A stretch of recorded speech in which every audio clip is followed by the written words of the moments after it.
فرعون اور اس کی خاتمہ کا واقعہ۔ بسم اللہ الرحمن الرحیم۔ حضور اکرم صلی اللہ علیہ وآلہ وسلم شب معراج میں بیت المقدس کی طرف جاتے ہوئے مصر کے ایک مقام سے گزرے۔ انہیں نہایت ہی اعلیٰ و زبردست خوشبو آنے لگی۔ آپ صلی اللہ علیہ وآلہ وسلم نے پوچھا، یہ خوشبو کیسی ہے؟ جواب ملا کہ یہ فرعون کی بیٹی کی باندی مشاطہ اور اس کی اولاد کی قبر سے آ رہی ہے۔ پھر حضرت جبرائیل علیہ السلام نے اس کا قصہ بیان کیا کہ مشاطہ فرعون کی بیٹی کی خادمہ تھی اور وہ خفیہ طور پر اسلام لا چکی تھی۔ ایک دن فرعون کی لڑکی کو کنگھی کرتے ہوئے اس کے ہاتھ سے اتفاقاً کنگھی گر پڑی۔ وہ اٹھانے لگی تو اس کی زبان سے بے ساختہ بسم اللہ نکل گیا۔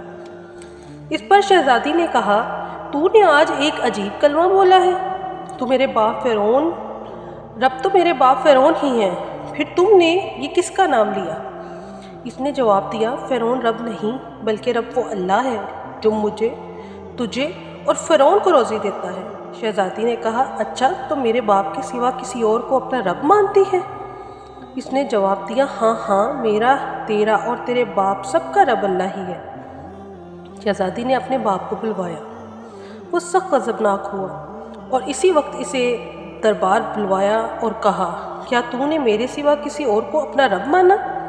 اس نے کہا کہ میرا اور تیرا رب اللہ ہی ہے جو بلندیوں اور بزرگی والا ہے۔ فرعون نے اسی وقت حکم دیا کہ تانبے کی جو گائے بنی ہوئی ہے اس کو خوب تپایا جائے، اور جب بالکل آگ جیسی ہو جائے تو اس کے بچوں کو ایک ایک کر کے اس میں ڈال دیا جائے، آخر میں خود اسے بھی اسی میں ڈال دیا جائے۔ چنانچہ وہ گرم کی گئی۔ جب آگ جیسی ہو گئی تو حکم دیا گیا کہ اس کے بچے کو ایک ایک کر کے اس میں ڈالنا شروع کرو۔ اس نے کہا، بادشاہ ایک درخواست ہے، میری منظور کر، وہ یہ کہ میری اور میرے ان بچوں کی ہڈیاں ایک ہی جگہ ڈال دینا۔ اس نے کہا، اچھا تیرے کچھ حقوق ہمارے ذمہ ہیں اس لیے منظور ہے۔ اس کی دونوں بچیاں اس کی آنکھوں کے سامنے اس میں ڈال دی گئیں اور فوراً جل گئیں۔ پھر سب سے چھوٹے بچے کی باری آئی تو ماں کی چھاتی سے لگا ہوا دودھ پی رہا تھا۔ فرعون کے سپاہیوں نے اسے گھسیٹا تو نیک بندی کی آنکھوں کے تلے اندھیرا چھا گیا۔ اللہ تعالیٰ نے اس بچے کو اس وقت زبان دے دی اور اس نے آواز بلند کہا، اماں جان افسوس نہ کر، اماں جان ذرا بھی پسوپش نہ کرو، حق پر جان دینا ہی سب سے بڑی نیکی ہے۔ چنانچہ اسے صبر آ گیا۔ اس بچے کو بھی اس آگ میں ڈال دیا گیا۔ پھر اس بی بی کو بھی اس کے بعد آگ میں ڈال دیا گیا اور جنت کے محلوں میں سے ان کی خوشبو آ رہی تھی۔